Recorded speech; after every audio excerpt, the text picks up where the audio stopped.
orang itu cara berpikir nuruti nafsu, itu yang bahaya. Makanya Quran kritik ara'aita man ittakhadha ilahahu hawa. Orang yang cara berpikir itu nuruti hawa nafsu. Kalau zaman Nabi, zaman sahabat, zaman ulama, itu enggak seperti itu. Sehingga cara berpikir itu mudah. Makanya kata Nabi, absyiru ya ma'syaral muslimin, kata. Kamu harus senang ya ma'syaral muslimin. Allah sekarang buka pintu langit yang sebelumnya enggak pernah dibuka. Dan Allah yubahi bikum malaikatah. Dan Allah membanggakan kamu kepada para malaikat. Kenapa? Umatnya Muhammad, umatnya Rasulullah Muhammad SAW, itu kalau sampean kepengen mati setiap saat itu baik, itu resepnya gampang kata Nabi. Addu faridotan wantadzoru ukhra. Jadi Allah memberitahu, ya Muhammad, umatmu ini luar biasa. Jadi misalnya tadi kita sholat subuh, ditanya, Bahak kamu sekarang ngapain? Nunggu sholat duhur ya. Setelah sholat duhur ditanya lagi nunggu apa asar. Sehingga faman kanat hijratuhu ila wa rasulih fa hijratuhu ila wahi. Jadi kalau ya sudah ini tak ijazahkan. Kalau setelah sholat subuh nunggu apa? Duhur. Setelah duhur nunggu. Sehingga ketika kita mati itu statusnya penunggu sholat. Tapi kamu kan enggak miskin. Kenapa? Penunggu kaya. Nah, itu enggak masuk surga itu. Penunggu kemapanan. Berarti kan menunggu sesuatu yang seleranya nafsu. Beda kalau penunggu sholat.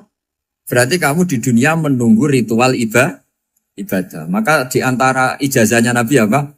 Addu faridotan wantadzoru ukhra. Melakukan satu fardu. Kemudian kita menunggu tugas berikutnya. Jadi niati saja setelah subuh nunggu apa?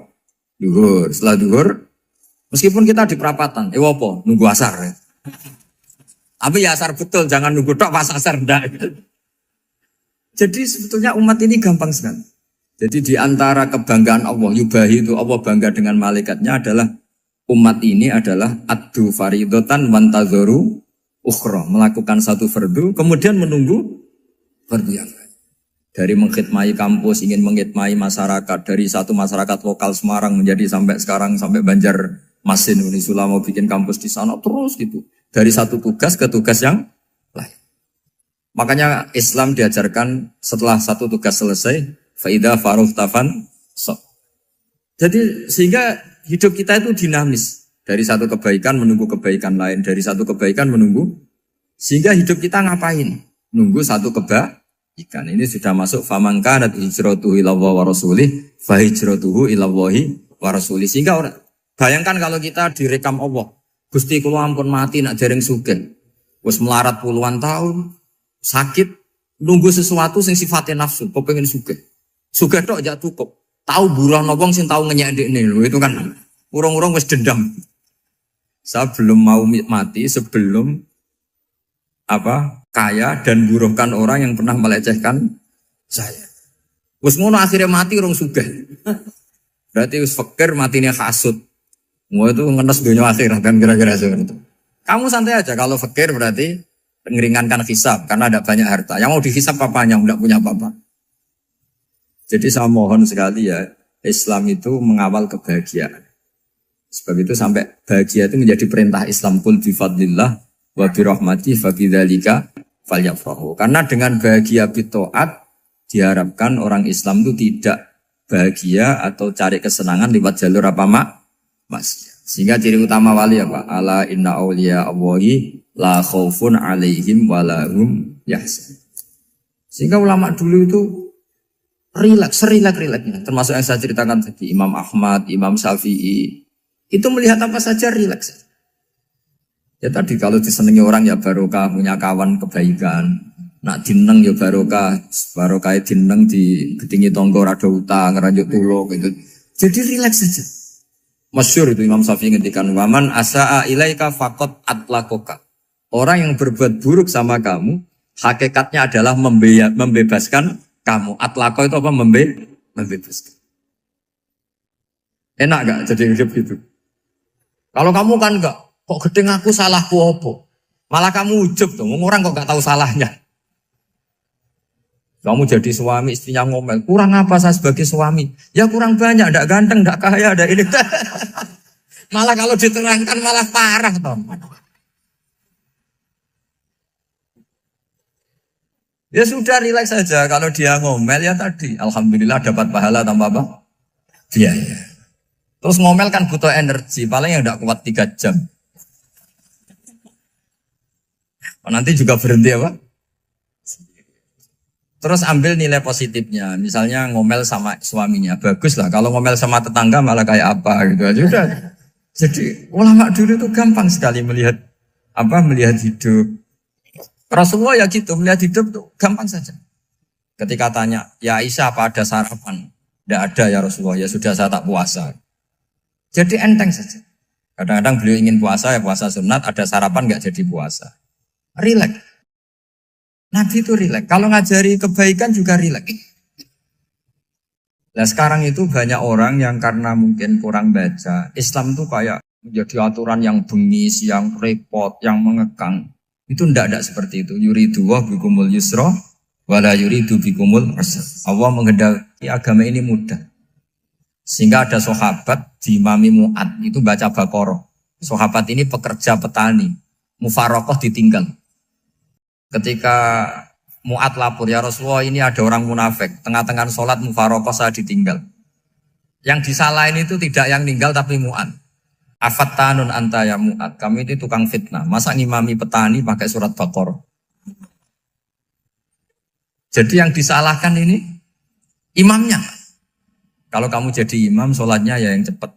Makanya terus banyak orang kecepatan karena tadi. Jadi Nabi itu enteng sekali. Jadi apa ya? Nabi itu beda dengan yang kita bayangkan beda. Nabi pernah ngaji di masjid, kemudian ada tetangga lewat pakai cangkul ke kebun. Semua sahabat gerutu. Ini orang tidak benar. Ada Nabi ngaji ditinggal saja ke kebun tidak ikut ngaji. Jawabannya Nabi tidak. Itu bagus itu ikut sunnah saya. Kenapa ya Rasulullah? Dia kerja nyari halal. Dan untuk menghidupi keluarganya itu juga ajaran saya. Sehingga yang ngaji ya ajarannya Nabi, yang nggak ngaji karena kerja mencukupi keluarga juga ajarannya Nabi. Segampang ini. Kalau kayaknya kamu kan, wes gak roh akhlak kan gitu. Nabi rileks saja Nabi.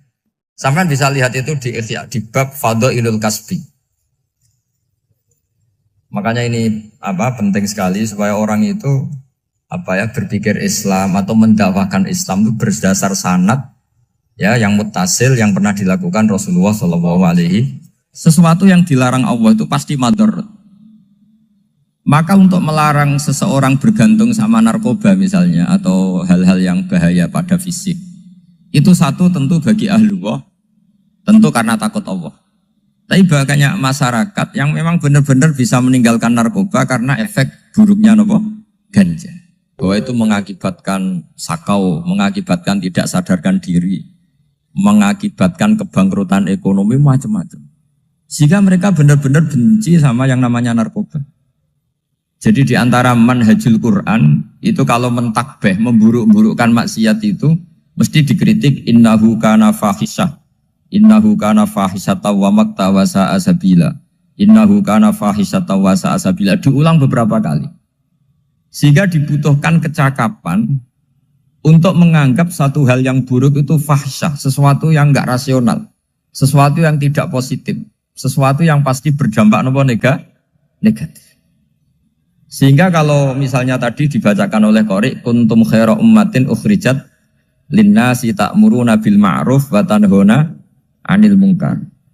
Untuk berhenti dari kemungkaran itu satu takbihun litil kal munkar atau litil kal munkarat, bahwa mungkarat itu kita cap, kita stigmasi bahwa itu buruk sekali.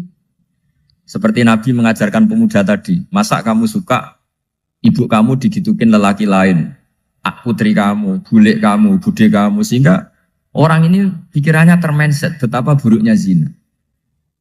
Sama seperti kita sukses memindset betapa buruknya narkoba, betapa buruknya bahan-bahan terlarang. Begitu juga seterusnya, terus pengkhianat dan sebagainya. Tapi problem manusia adalah dia itu akan mencari kebahagiaan atau kesenangan sesaat. Maka caranya gimana? Keinginan senang lewat maksiat ini dilawan dengan nyaman dengan taat. Saya ulang lagi, nyaman dengan taat. Sehingga ulama dulu punya kalimatul munajat, artinya kalimat hubungan pribadi sama Allah yang menjadikan orang itu nyaman. Dan ini yang diajarkan kitab-kitab tasawuf.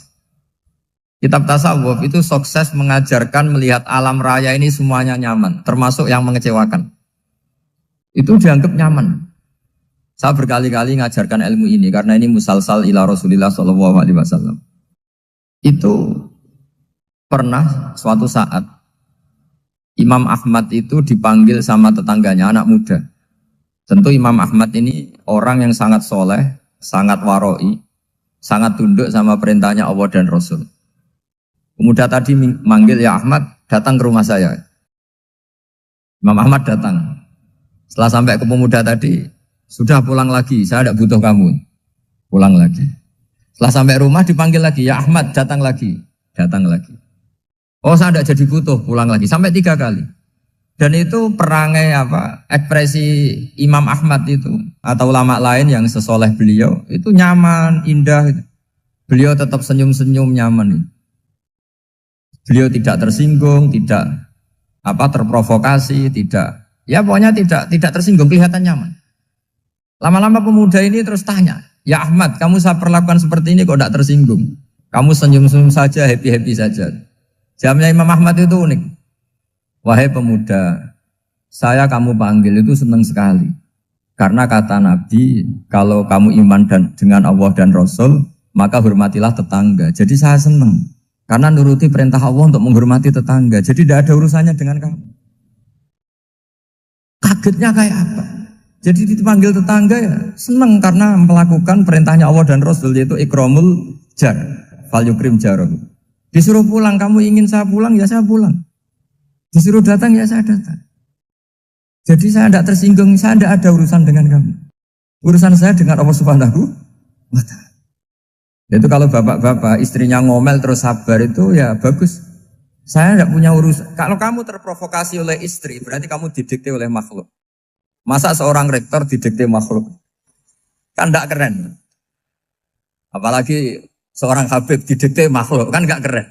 Yang bisa mendikte kita hanya Allah Subhanahu wa Ta'ala. Dan Allah mendikte kita, mengajarkan kita wa ashiruhunna bil ma'ruf fa in karihtuhunna fa'asa an takrahu shay'a wa yaj'alallahu fi khairan katsira. Jadi cara melihat istri kita bawel gitu atau cerewet, alhamdulillah ini ada pahala tanpa modal, cukup sabar. Kalau istri kamu sedang mesra, malah mintanya ke mall, malah biayanya tinggi. Murah mana dapat pahala dimarahin sama saat mesra minta ke mall? Milih yang pertama kan? Nah ya itu tidak usah modal ini. Ya gitu aja. Jadi kalau istri sedang marah, bawel, anggap saja ini rezeki. Dapat pahala tanpa apa? Biaya. Nah, kalau pas rukun malah nantang ke mall, biayanya malah tinggi. Jadi ulama dulu itu melihat dunia itu happy. Pernah Imam Syafi'i dikasih tahu, orang yang tadi nyium tangan kamu ya, itu di rumah menghujat Anda. Jadi dia sopan hanya di depan Anda, kalau di luar menghujat Anda. Jawabnya Imam Syafi'i lucu. Ya baguslah. Yang cerita ini kaget. Kenapa bagus ya Aba Abdillah? Kalau manggil Imam Syafi'i ya Aba Abdillah. Ya berarti saya masih wibawa, di depan saya tidak berani katanya. Jadi dipandang enteng saja. Jadi kalau kamu di depan kamu istri kamu tidak berani belanja, tidak ada kamu belanja banyak, anggap saja Anda wibawa. Jadi enteng saja. Pernah Imam Syafi'i dikasih tahu, separuh dari kampung Anda itu gak suka kamu. Ya baguslah. Kenapa? Oh nak rukun malah bakal utang katanya gitu. Kira-kira yang utang tuh yang rukun apa yang neng-nengan? Yang rukun. Jadi enteng saja. Masyhur itu makalahnya Imam Syafi'i. Waman asa'a ilaika faqad atlaqaka. Orang yang berbuat buruk sama kamu berarti membebaskan kamu. Kalau saya sedang nenengan sama Habib Hasan Toha Putra, beliau naik Alphard gak nawarin saya sah karena baru nenengan. Tapi kalau sedang rukun malah harus repot mana? Rukun sama ndak rukun? Repot rukun sebetulnya. Jadi Imam Syafi'i itu happy saja. Kalau sedang rukun sama tetangga ya dianggap rukun itu satu kenikmatan. Sedang ndak rukun ya dianggap satu kenikmatan. Jadi orang dulu itu serilek itu melihat dunia. Kalau kita kan enggak, ego. Wah saya ini suami kok dimarahin istri. Wah ini egonya bangkit. Padahal egonya bangkit itu ada kebodohan di situ. Yaitu seorang rektor didikte seorang istri, seorang makhluk. Apalagi kalau Anda daftar wali itu tidak akan jadi wali. Ini wali kok tunduk sama makhluk. Karena didikte apa? Makhluk. Maka Imam Ahmad ketika tetangganya bully gitu ya santai saja, beliau happy. Ketika pemuda tadi eskal janggal, kenapa kamu gak tersinggung ya Ahmad? Memangnya saya harus tersinggung gimana? Kan tak panggil tidak jadi, tak panggil tidak jadi. Hei pemuda, saya ini tidak punya urusan dengan kamu. Saya nuruti kamu karena perintahnya. Saya senang melakukan perintah Allah, harus berbaik sama kamu. Sampai 3 kali.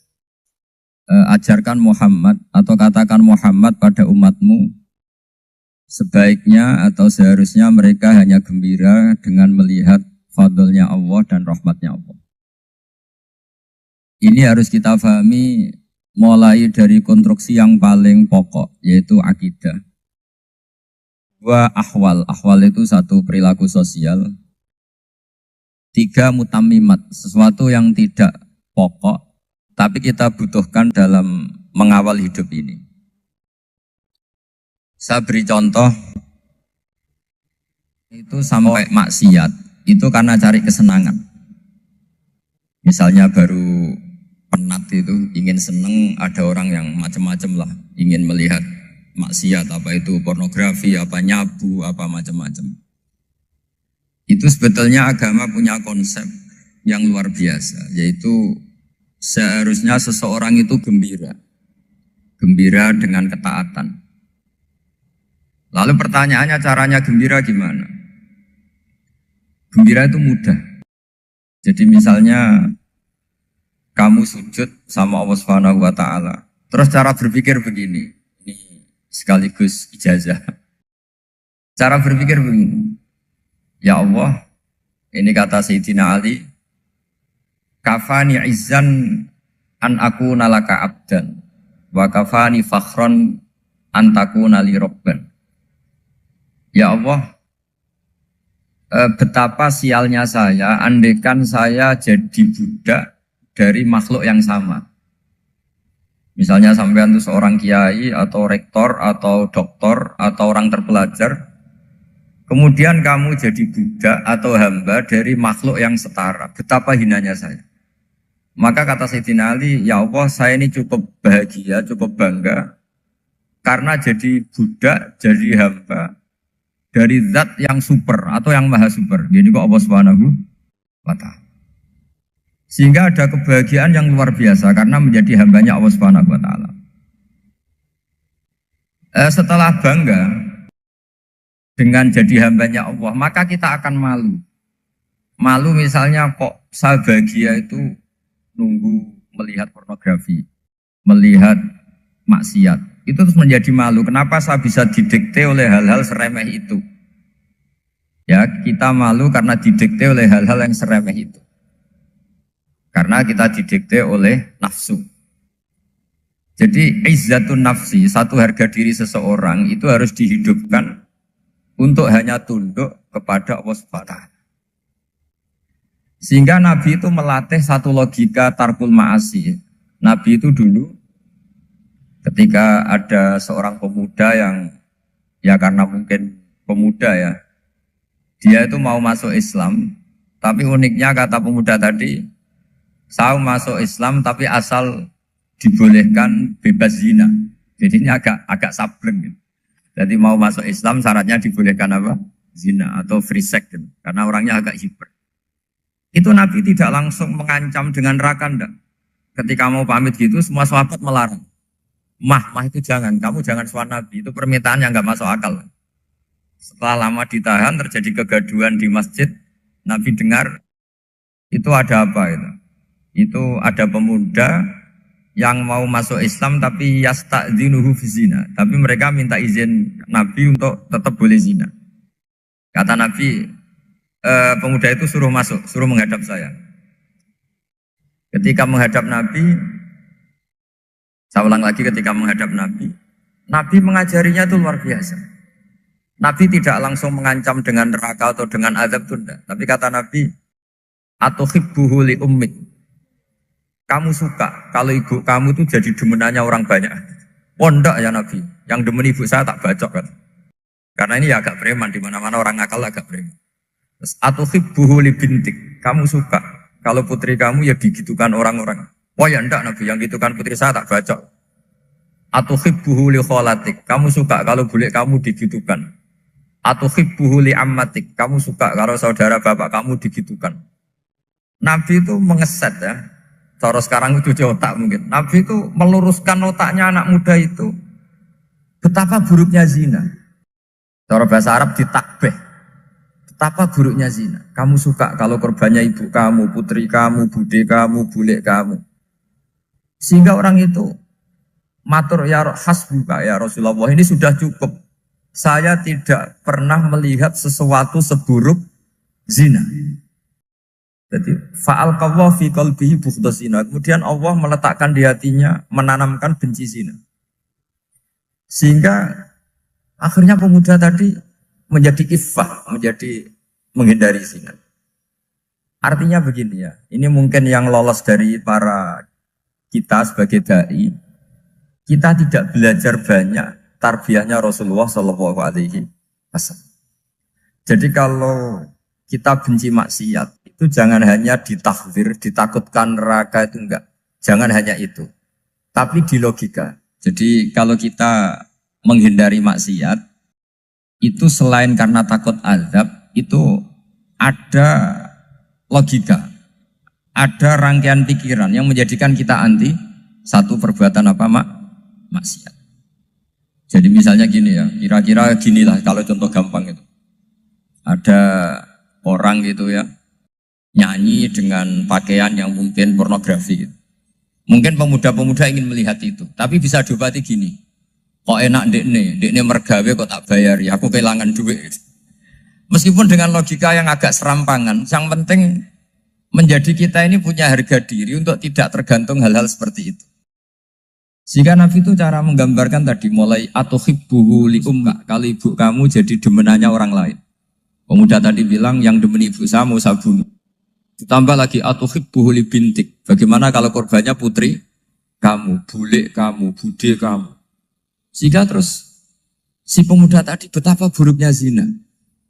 Betapa murahnya zina.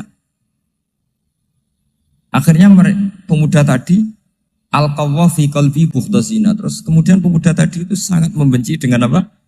Berzina. Nah, pikiran-pikiran seperti ini harus kita tanamkan. Harus kita tanamkan supaya orang itu benci melakukan maksiat. Karena satu memang takut suhtullah, takut dibendu Allah atau dibenci Allah. Dua memang logika kita mengarahkan tidak maksiat. Saya beri contoh ya betapa pentingnya mindset ya, cara berpikir. Orang itu menjadi kikir itu karena nganggap hidup itu lama dan uang itu penting. Kalau zaman Nabi itu sederhana kalau melihat hidup ini. Pernah suatu saat Nabi itu punya jatah makan karena Nabi itu hidupnya juga pas-pasan. Jadi Nabi itu unik. Beliau di satu sisi kaya raya, bisa ngurmat Abu Hurairah, Ammar, Suhaib. Ashabu Sufa itu dirawat Nabi semua. Itu kan kaya, bisa merawat sekian orang. Tapi di sisi yang lain untuk pribadinya beliau miskin. Kadang nggak bisa makan hari itu. Tapi di saat yang sama bisa merawat Ahlus Sufa. Jadi keliru kalau orang hanya cerita Nabi itu miskin, untuk makan dirinya aja susah. Itu keliru. Kelirunya kalau tidak diteruskan, tapi Nabi mampu menghidupi Ahlus Sufa. Singkat cerita jatah makannya Nabi itu dikasihkan orang ketika Nabi tanya, ya Aisyah, makanan jatah saya di mana? Oh ya Rasulullah, tadi ada orang minta tak kasihkan, maka makanan itu habis. Apa kata Nabi? Kamu salah Aisyah. Yang kamu kasihkan itu justru yang masih. Ya yang kamu kasihkan itu justru yang masih. Sehingga Nabi menganggap, makanya Nabi terus ngendikan. Ya kalau mukhatabnya lelaki ya kira-kira begini. Wahallaka min malika illa ma akalta fa'afnaita walabista fa'ablaita. Terus tanya, watasoddaqta fa'abqaita, kata Nabi. Harta kamu ya kamu makan, kemudian ke WC, jadi kotoran, atau punya pakaian mewah, nanti rusak. Watasoddaqta fa'abqaita. Ada yang kamu sedekahkan, yaitu yang abadi sampai akhir. Sehingga banyak pengusaha yang mencintai saya setelah tak ajari hadis itu. Misalnya punya uang 1 miliar karena dia spekulan atau pedagang rawan bangkrut, disedekahkan ke masjid 50 juta, yaitu yang abadi. Jadi kalau suatu saat bangkrut, dia masih punya uang 50 juta di akhirat. Jadi Nabi itu mengajari sedekah itu apa? Ya sedekah itu pengabadian uang. Kalau kita kan enggak, bilang sedekah itu nguras uang. Itu pikirannya setan, dan pikirannya orang Islam. Itu cara berpikir setan, bukan cara berpikir umat apa. Sehingga Sayyid Ali Zainal Abidin itu kalau ada orang minta, kemudian beliau ngasih, itu beliau bilang gini, marhaban biman hamala zati ilal akhirah. Matur nuwun nggih jenengan sing beto sangu kula nate. Jadi dianggap teller saja. Orang yang minta uang beliau itu dianggap tukang nyatet bank ini. Karena sudah ditabungkan. Ya sudah. Kalau kita kan enggak, wah pengemis tuh ganggu gini-gini. Kecuali pengemis profesi ya mungkin kita agak-agak enak. Pada zaman akhir tuh ada pengemis apa? Profesi. Jadi repot teman. Terus tak beri contoh lagi kebahagiaan ketika kita milih Islam moderat.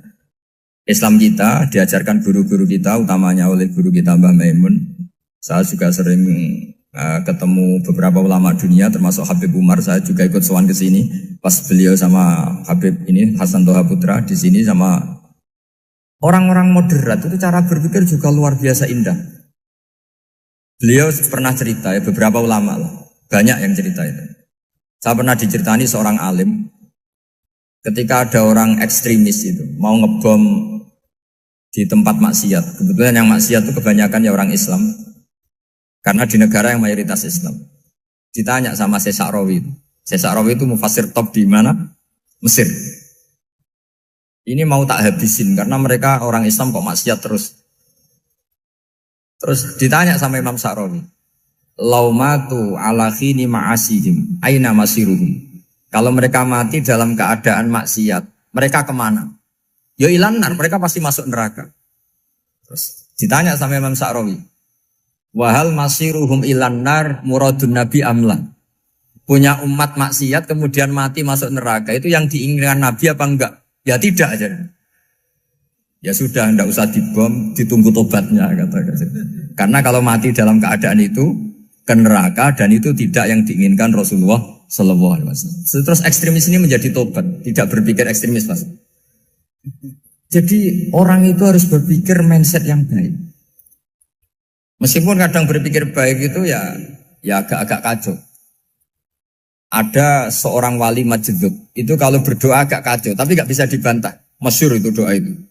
Ini sekaligus ijazah, tapi kalau sebelum wali nggak boleh. Itu datang ke makamnya Rasulullah SAW. Terus doanya itu begini. Ya Allah, sekarang terserah engkau. Ya Allah, sekarang terserah engkau. Jika saya kamu jadikan orang soleh, jika saya engkau jadikan orang soleh, maka surra habibuk, maka kekasihmu ini senang. Yang susah musuhmu yaitu setan. Tapi kalau engkau menjadikan saya orang fasik, maka yang susah kekasihmu, yang senang musuhmu. Jadi kan punya dua pilihan itu. Wah itu kan doa tapi kayak teror itu. Ya jadi berdoa di Raudhah. Wah itu pasti mandi itu karena agak-agak maksa Tuhan itu. Ya Allah, engkau punya dua pilihan. Jika saya jadi orang soleh, maka kekasihmu ini senang. Musuhmu yang susah yaitu setan. Tapi jika saya jadi orang fasik, maka musuhmu yang senang, kekasihmu yang susah. Mohon terserah jenengan, mau menyenangkan kekasihmu, apa menyenangkan musuhmu gitu. Kira-kira gimana? Kalau tertarik boleh doa itu dipraktekkan. Tapi kayaknya kalau copy paste itu gak keren, apa? Jadi dulu orang itu muamalah sama Allah dan Rasul itu rileks. Rileks itu nyaman karena ya tadi qul bi fadlillah wa bi rahmati fa bidzalika falyafrah. Sehingga Imam Izzuddin bin Abdissalam itu ngendikan innalladzina yarmunal muhsanatil ghafilat. Di antara kebaikannya ibu-ibu atau mbak-mbak ini harus berstatus ghafilat. Perempuan-perempuan pelupa. Ghafilat itu pelupa. Pelupa dari kenikmatan maksiat sehingga mereka dengan taat. Misalnya ada ibu-ibu atau mbak-mbak atau juga bapak-bapak tahajud, kemudian nyaman dengan tahajud itu. Kira-kira terbersit enggak ingin maksiat? Enggak kan, karena sudah nyaman dengan tahajud, dengan taat. Maka dibutuhkan kenyamanan dalam beribadah. Sebab itu ala bidzikrillahi tatmainnul qulub. Makanya saya termasuk kiai yang setiap ngaji itu happy, seneng. Karena ini untuk kampanye, seneng dengan ngaji, dengan taat itu sudah luar biasa. Kayak apa kalau mereka senengnya kalau nunggu melakukan maksiat. Jadi termasuk bentuk perlawanan kita terhadap maksiat adalah usahakan kamu tuh bahagia, senang dengan taat. Istiqnas billah, mu'anasah billah, farah billah, itmi'nan tumaknina billah. Sehingga ini mencukupkan kita tidak berkebutuhan maksiat.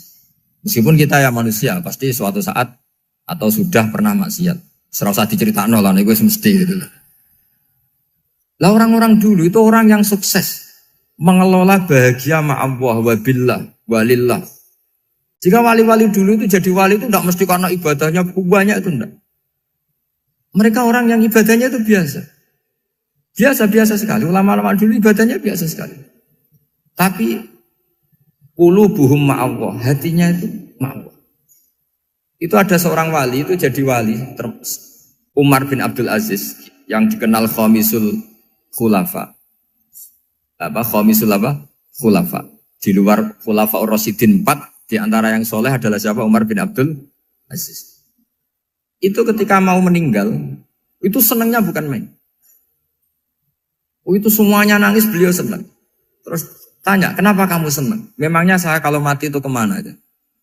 Ila khairi madhubin ilah, ke zat terbaik. Dibang urip mbek kowe bulet atau mbek arhamur rahimin gitu. Yaitu Allah Subhanahu. Jalaluddin Ar-Rumi ketika mau meninggal itu muridnya nangis semua, beliau marah. Kamu harusnya pesta karena saya mau ketemu kekasih saya, malah kamu tangisi, goblok sekali kamu katanya. Jadi orang-orang dulu itu luar biasa. Karena tadi mereka tidak ingin ketemu Allah itu dianggap problem. Harus sesuatu yang membahagiakan. Makanya wali-wali itu kalau berdoa begini. Wa khairu ayyami yauman alqa kafih, dan jadikan hari terbaikku adalah hari ketika saya ketemu engkau ya. Pernah dengar doa itu? Wa khairu ayyami yauman alqa kafih, dan hari terbaikku adalah hari saat ketemu engkau.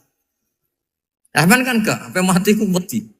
Saya tidak tahu wedi dosa apa wedi Israel apa wedi malaikat siapa? Mungkar Nakir. Sebenarnya tidak perlu seperti itu. Karena cara pandang Nabi itu ini bisa dipraktekkan. Kalau kamu orang baik, mati artinya apa? Ya baik. Karena husnul khotimah. Kalau kamu orang yang buruk, itu kata Nabi, anggap saja mati itu akhir dari keburukan kamu. Nah, aku urip terus, malah maksiat terus. Maka Nabi itu kalau ngajari kita berdoa gini, Allahumma maj'alil hayata ziyadatan li fi kulli khairin wal mauta rohatan li min kulli syarri. Ya Allah, kalau saya hidup, ya anggap saja ziyadah fi kulli khairin, berpotensi nambahi kebaikan. Kalau saya mati, anggap saja ini akhir dari segala keburukan. Maka saya berkali-kali, banyak tradisi ulama-ulama NU, ulama-ulama pesantren, ya ada hanya NU, pokoknya ulama-ulama alim. Itu kalau ada orang mati, orang nakal gitu mati, ini saya gitu. Itu hadirin mesti gak terima. Wapi enang itu wong wakal. Tapi dipaksa sama kiainya, saya gitu. Lama-lama dipaksa. Saya gitu. Padahal ning atine kiai wis ra iso maksiat meneh wis saya gitu. Karena dengan mati berarti saya sudah tidak bisa maksiat lagi. Jadi Nabi melihat hidup dan mati itu segampang itu. Kalau al-hayata ziyadatan li fi kulli khairin wal mauta rohatan li min kulli syarr.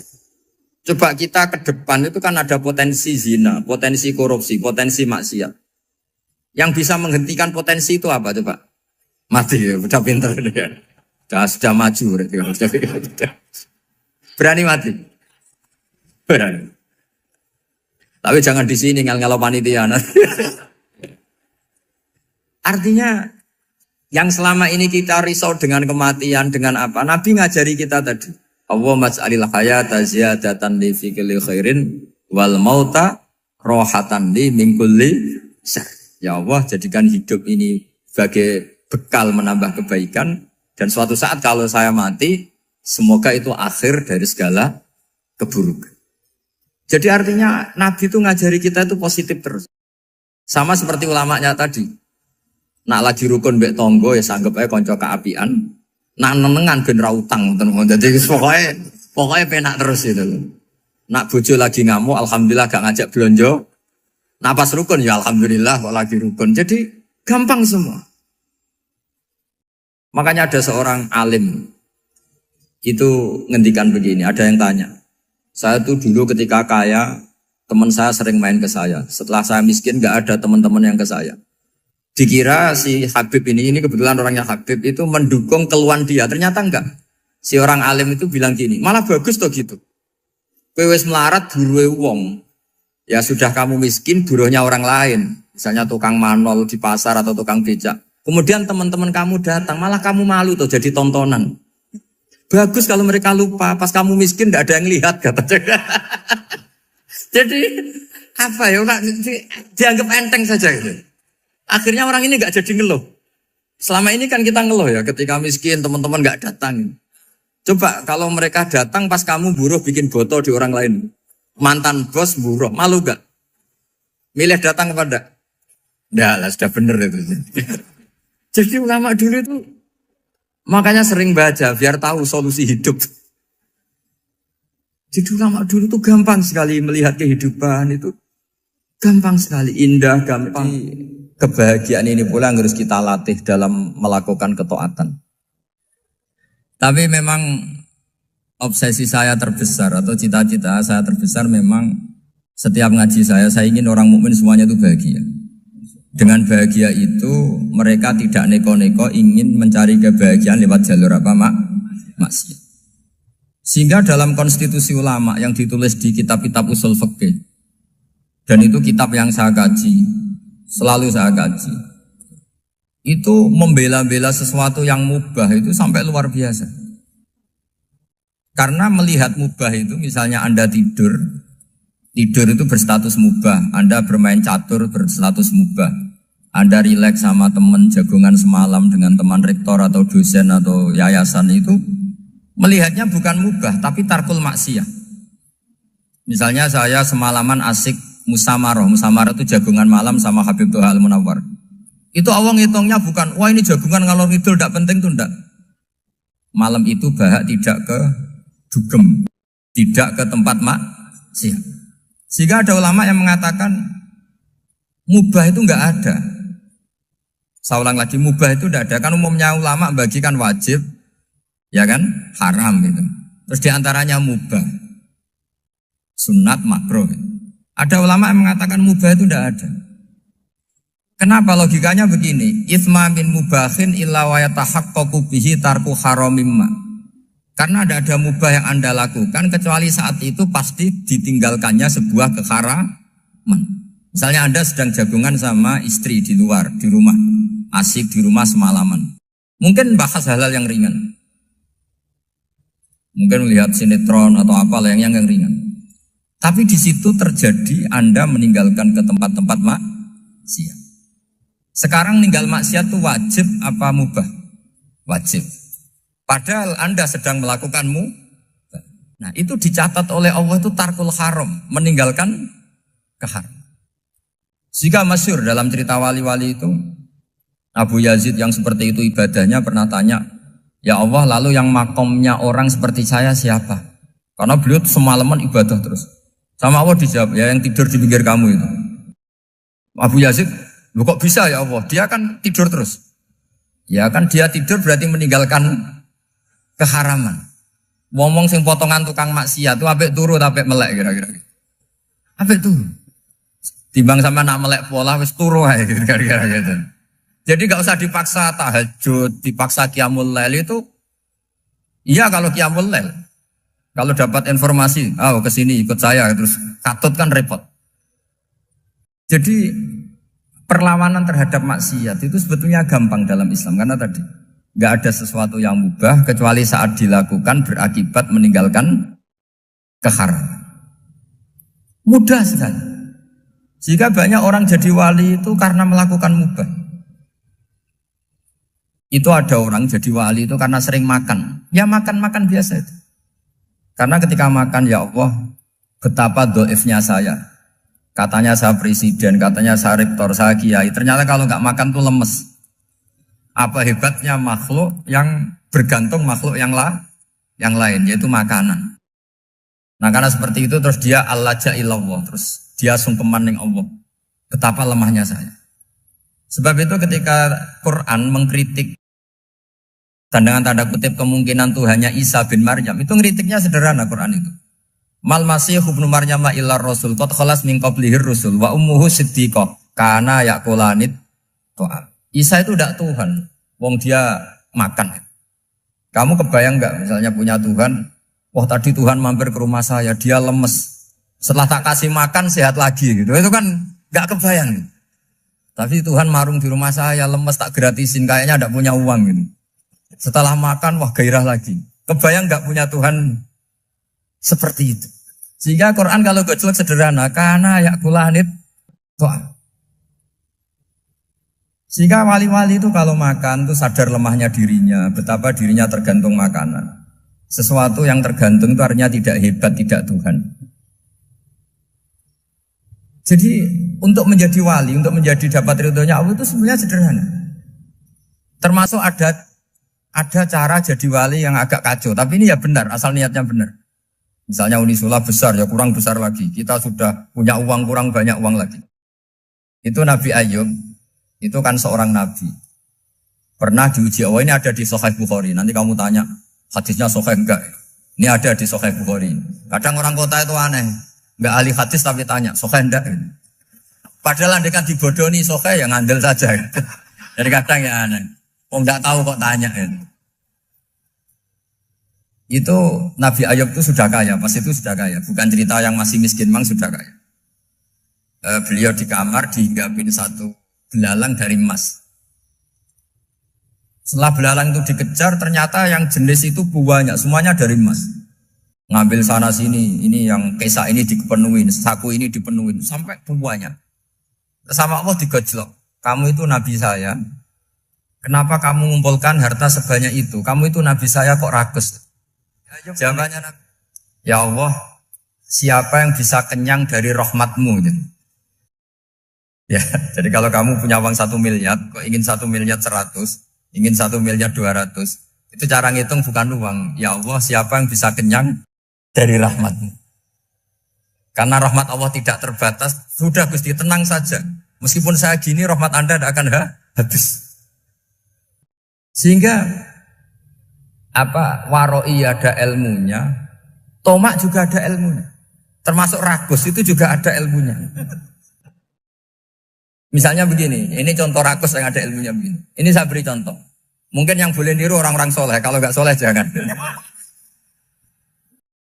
Imam Syafi'i ini cerita nyata. Imam Syafi'i itu dulu ketika ngaji masih muda itu nggak suka sama guru yang kaya. Kebetulan dia punya guru miskin terus. Namanya Sufyan As-Tsauri, itu miskinnya Masya Allah. Sufyan bin Uyainah juga miskin. Jadi dia miskin, punya guru miskin terus. Sehingga idolanya ya sama guru-guru yang miskin. Suatu saat guru-guru ini menyarankan dia ngaji Imam Malik. Imam Malik itu kaya raya. Itu babutnya Imam Malik, kalau diinjek itu mata kakinya tidak kelihatan, saking halusnya. Kalah, Indonesia lah kalah. Imam Malik itu gaya. Kalau ngaji di kursi tinggi terus pakai bukhur itu, pakai dupa Arab yang mahal. Pokoknya mewah kali Imam Malik. Terus dia mulai, ini kiai kok kaya. Kemudian setelah beliau alim, tanya, saya harus ngaji siapa setelah ilmu jenengan habis kira-kira gitu. Kata Imam Malik, sudah, kamu tidak usah perlu ngaji saya, kamu sudah alim alama. Terus Imam Malik datang ke Baki. Zaman itu Baki itu semacam kayak rentalan ya, semacam Grab lah kalau dulu itu. Mana kafilah yang mau ke Irak? Ya sudah terus, oh kita mau ke Irak. Ini antar ke Muhammad bin Hasan As-Syaibani. Itu dibiayai sama Imam Malik. Grabnya ya dibayarin, itu kafilahnya itu ya dibayarin. Imam Syafi'i disangoni surrotan min dhahabin. Jadi satu kepes uang dikasihkan. Itu pernah tak hitung semurah-murahnya itu sekitar 60 juta. Imam Syafi'i mulai mikir, kiai yang saya kritik lomo, sing kiai miskin tak puji, gak pernah ngamal kan, tentu orang miskin. Setelah datang ke Muhammad bin Hasan As-Syaibani, beliau itu pakar usul fikih, muridnya Abu Hanifah. Beliau al-usuli, pakar usul fikih. Itu Muhammad bin Hasan As-Syaibani itu kalau ngitung emas, itu di ruang tamu. Uangnya miliaran, emasnya banyak. Dari kota ini dipindah ke kota ini. Mas, kalau ngitung di ruang tamu. Bukan di kamar, di ruang tamu. Imam Syafi'i tambah kaget. Imam Malik kayak gitu sudah saya soal, malah ini kaya raya. Setelah Imam Syafi'i kelihatan kaget, digojlok sama Muhammad bin Hasan Asyibani karena beliau senior. Atak jabu min hadza, kamu aneh melihat ini? Iya. Kenapa? Ulama kok kaya raya. Terus kata Muhammad bin Hasan, ya sudah, uang ini tak kasihkan orang-orang fasik, binti gue demenan, gue nyabu, gue macam-macam. Oh jangan, nanti dipakai maksiat. Oh jenengan mawon sing sugih. Semenjak itu Imam Syafi'i rubah mindset. Jadi kalau kampus ini ingin akreditasi A, ingin mulia, ingin apa, kamu ridho kalau yang punya prestasi seperti itu adalah orang-orang fasik. Ridho enggak? Enggak kan? Maka didoakan ini. Nah itu namanya berpikir secara usuli. Kamu jangan hanya nuruti karena berpikir waroi terus kamu benci kekayaan. Kan tidak bisa seperti itu. Karena pangkat dan kekayaan ketika dikelola secara kesolehan maka akan menjadi energi positif yang luar biasa. Semenjak itu Muhammad bin Hasan Asyibani berhasil mendidik Imam Syafi'i. Sampai akhirnya keterusan Imam Syafi'i berpendapat kalau orang Islam bisa bikin rumah tingkat kok punya rumah reok itu haram. Akhirnya keterusan. Kalau bisa jadi bupati kok jadi ketua RT juga haram. Karena al-Islam ya'lu wala yu'la alaih. Islam itu luhur bukan bisa diluhurin. Sehingga rata-rata orang Syafi'iyah termasuk kiai-kiai Indonesia itu rata-rata ya agak-agak politikus. Ya agak-agak kedonyan, mungkin sebagian kedonyan tenan gitu. Karena gak ridho gitu loh. Kalau kesempatan itu dikuasai orang fasik kemudian menjadi kekuatan maksi. Coba kalau bupati itu orang yang fasik. Kemudian programnya supaya rakyat seneng semalaman dangdutan yang purno misalnya. Supaya rakyat seneng dibolehkan dugem, dibolehkan judi. Tapi kalau yang jabat orang soleh kan ada beberapa perda yang menolak penyakit apa? Masyarakat. Jadi kamu jangan melihat bahwa kepangkatan ini hanya sebagai alat korupsi, alat otoriter, enggak. Asal kena orang soleh, maka ini menjadi energi kesolehan atau energi positif. Sebab itu ketika Allah muji para nabi yang soleh, diantaranya disifati apa? Faqad ataina ala Ibrahim al-kitab wal hikmata, terus ayat wa atainahum mulkan azim. Dan Nabi Ibrahim dan keluarganya tak kasih kerajaan yang besar. Nah sekarang masih banyak orang yang cara pandang ngapain bikin unisula yang megah, ngapain berambisi punya akreditasi A dan sebagainya. Menyoal seperti itu salah secara usul fikih. Karena secara usul fikih kesempatan yang baik tentu harus diperjuangkan oleh orang-orang yang soleh. Karena ini supaya jadi otoritas yang positif. Itu dulu ada latihannya. Jadi orang dulu itu gampang sekali ketika milih miskin ditanya, kenapa miskin? Saya ingin hisab saya ringan. Tapi ketika mereka kaya, yang soleh, supaya harta ini tidak dipakai orang yang nanti dipakai maksiat. Kita misalnya orang soleh mau pangkat, karena kita ada ridho, kepangkatan itu dipegang orang maksiat, kemudian menjadi energi maksiat. Begitu juga seterusnya. Maka ulama dulu itu rileks. Sampai Nawawi Al-Bantani itu nanti bisa dicek di tafsir Qul hal yastawil ladzina ya'lamuna wal ladzina la ya'lamun. Beliau muji-muji ulama. Kemudian ada seorang yang agak hasut mungkin. Tanya begini. Hebatnya ulama itu begini-begini. Terus ditanya, tapi kenapa kita sering melihat ulama ngantri proposal di rumahnya bupati kan? Sementara bupati enggak pernah datang ke ulama ngaji ihya. Jawabannya Imam Nawawi itu unik. Ya karena ulama itu tahu gunanya uang, sehingga nyari uang untuk pondok, untuk masjid. Sementara bupatinya tidak tahu gunanya ilmu, maka tidak pernah ngaji. Jadi ya ringan saja. Jadi ya sudah seperti itu. Jadi kalau ada ulama kedonyan, anggap saja karena tahu gunanya uang. Jadi kenapa ulama ngantri di kabupaten, bukan bupati ngantri di ulama? Jawabannya karena ulama tahu gunanya uang, sementara bupatinya nggak tahu gunanya ilmu. Kira-kira gitu lah. Ada ustadz tidak ganteng, kesensem rondo cantik, karena tahu gunanya ustadz itu. Artinya tahu gunanya kalau saya nikah nanti punya anak jadi gus, kan dia kiai gitu. Tapi rondone raro gunane dia karena miskin gitu. Jadi ulama dulu itu rileks. Rileks menafsirkan apa saja itu rileks, termasuk saat terpojok. Itu rileks. Karena semuanya dianalisis pakai ilmu. Sehingga ciri utama wali itu apa? Ala inna awliya Allahi la khaufun alaihim walahum yahzanun. Enggak ada rasa takut, enggak ada rasa gampang. Karena melihat sesuatu itu gampang saja.